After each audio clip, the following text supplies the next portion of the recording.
Sarah Duvall here from CoreExerciseSolutions.com, and I want to talk to you today about expectations. How long does it take to strengthen the pelvic floor? Now, this is a really important question because this determines, how long you should really kind of stick it out, or if something's going wrong and you should get some help. So let's talk a little bit about building strength and what to expect when looking at the pelvic floor.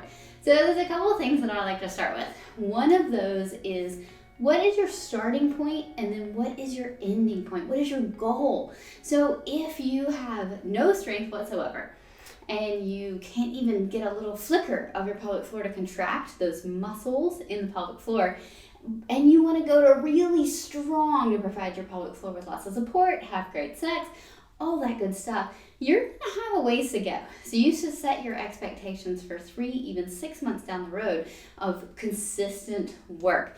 Now, what if you're already fairly strong? Like if you went into a pelvic floor PT and they're like, you're a 3 out of 5 or a 4 out of 5 strength, and you just want to make it to that 5 out of 5. You just want to be so super strong, and so that you can reap all the benefits of a really strong pelvic floor.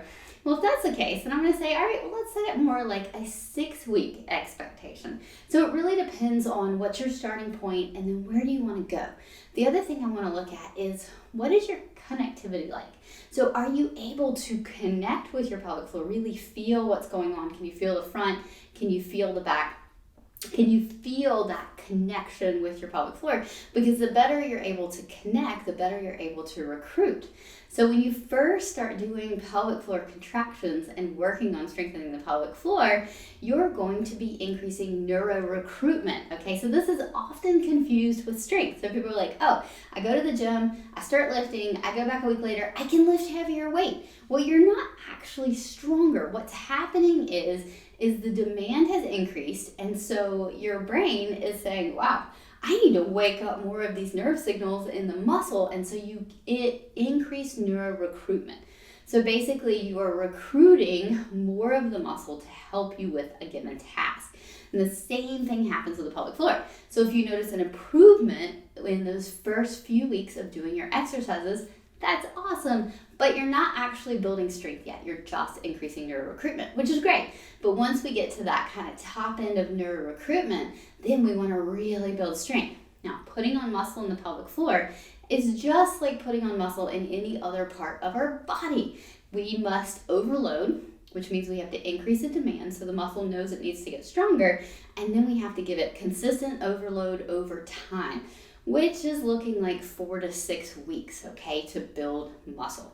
All right, so you really got to set your expectations, and you have to have a lot of reality checks. I don't know if you're like me, but I am working on something and then I get a little distracted. Like I was working on handstands a while back, and I'm like, why are my handstands getting any stronger?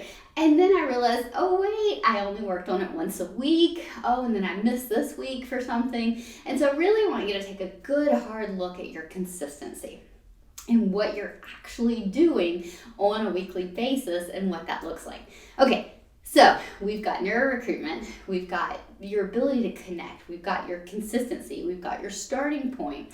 And then the other thing that I want you to look at is troubleshooting.